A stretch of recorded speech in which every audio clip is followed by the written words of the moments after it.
All right, well, from occupying Wall Street to shutting down the corporations, that is the focus of today's protests in almost 90 cities all across the United States. Now, more than a dozen people have been reportedly arrested so far in what has been the largest coordinated Occupy Wall Street protest since the fall. Today's actions are aimed at ending corporate influence in U.S. politics, and the target of the protests is a shadowy conservative organization you probably haven't heard of. It's best known by its acronym, ALEC. Take a look. The American Legislative Exchange Council, or ALEC, is an extreme right-wing membership organization comprised of state legislators and powerful multinational corporations, including the Corrections Corporation of America. Okay, it sounds ominous, but doesn't tell me all that much. So let's bring in someone who can break it all down for us. Lee Fang is a journalist with RepublicReport.org. Welcome to the program, Lee. I know you spent a lot of time talking about this ALEC group on one of our shows, the Thom Hartmann program, but we haven't really given it that much attention here on the show. So for those of us who don't know what this group is, what it does, give us a quick summary. Well, thank you for having me on, Lucy. The American Legislative Exchange Council has existed for 30 years. It's a nonprofit, and for a long time it's existed under the radar. It's essentially an organization that brings together state legislators, excuse me. That means state senators, state assemblymen, state representatives together with corporate lobbyists, and those corporate lobbyists are paired with these legislators to help them write legislation that's helpful to the corporations that the lobbyists represent. Well, what would be some examples? Well, one of the most famous ones in recent years is the Corrections Corporation of America, this large for-profit prison corporation, has worked with ALEC for 20 years to privatize prisons in states across the country and also to basically put more people in jail. They were behind the 3 strikes pushed throughout the 90s that led to really mass incarceration in places like California. They've also been pushing drug laws that put more people in prison. Well, it sounds, I mean, again, this sounds pretty shocking. How does this actually work? I mean, is this a dark room where, you know, a bunch of people smoking cigars sit down and literally write bills? Is it, I don't know, corporate interests trying to sort of hobnob and have drinks with lawmakers and suggest legislative paths? I mean, how does it physically play out? Well, you know, it's kind of an honest graft system because it's a little bit of both of what you described. There are big conventions sponsored by ALEC, and, you know, they're publicized. They aren't a secret, but they do kick out journalists. You know, I've attended some of these events, and in recent years, as the group has received more scrutiny, they've kicked me out. I was kicked out of the last one actually pretty violently.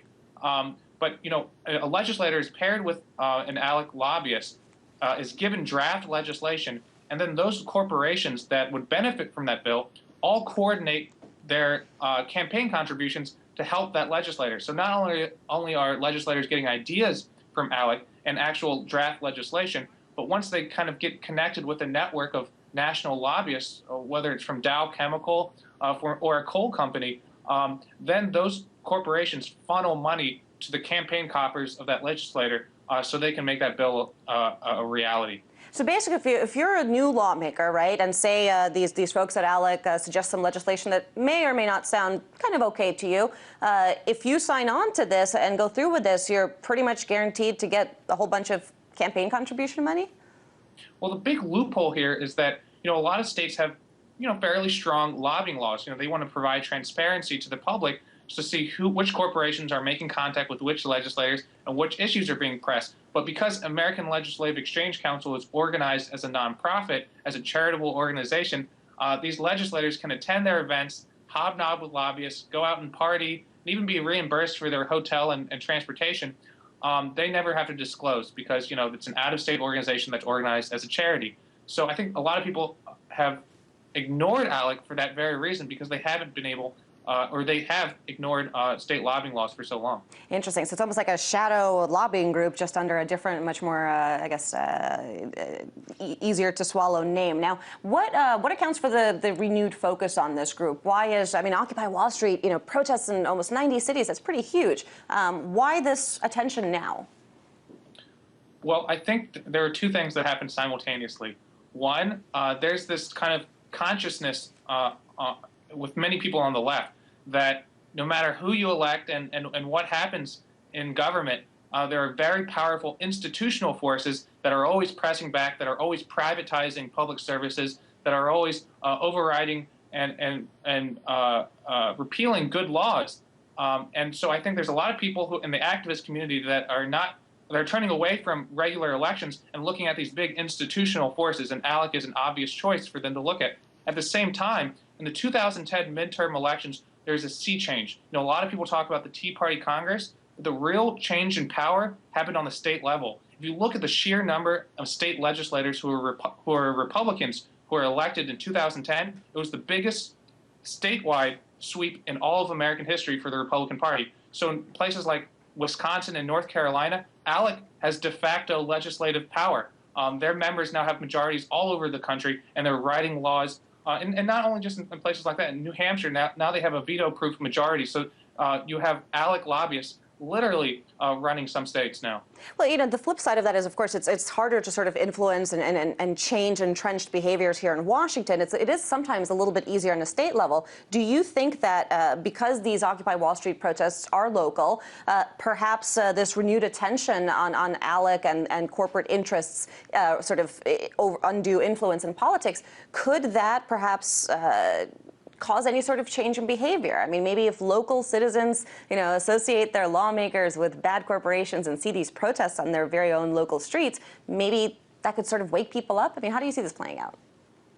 I think that's fair. And, you know, Alec is not only a state organization. They maintain many ties in Congress. A lot of times when a lobbyist can't get something passed in Congress, they'll turn towards Alec for help on the state level. So I guess it works both ways. That being said, also many powerful Alec state legislators are groomed to run for Congress. If you look at the leaders in Congress right now, everyone from Congressman Mike Pence to Congressman Tom Graves and Congressman Tom Price, they were star Alec legislators who were given awards for doing such a good job at promoting a corporate agenda when they served in the state level. And then they moved up the ladder into Congress. So the fact that Occupy is now working at the local level and moving its way up, I think makes a lot of sense, at least for what they're trying to achieve. All right. Well, that's really interesting. You know, it's not something we've covered at length here before, but I hope that we have you back to break it all down again in the future. This is certainly an important story. Thank you so much, reporter Lee Fang with the republicreport.org.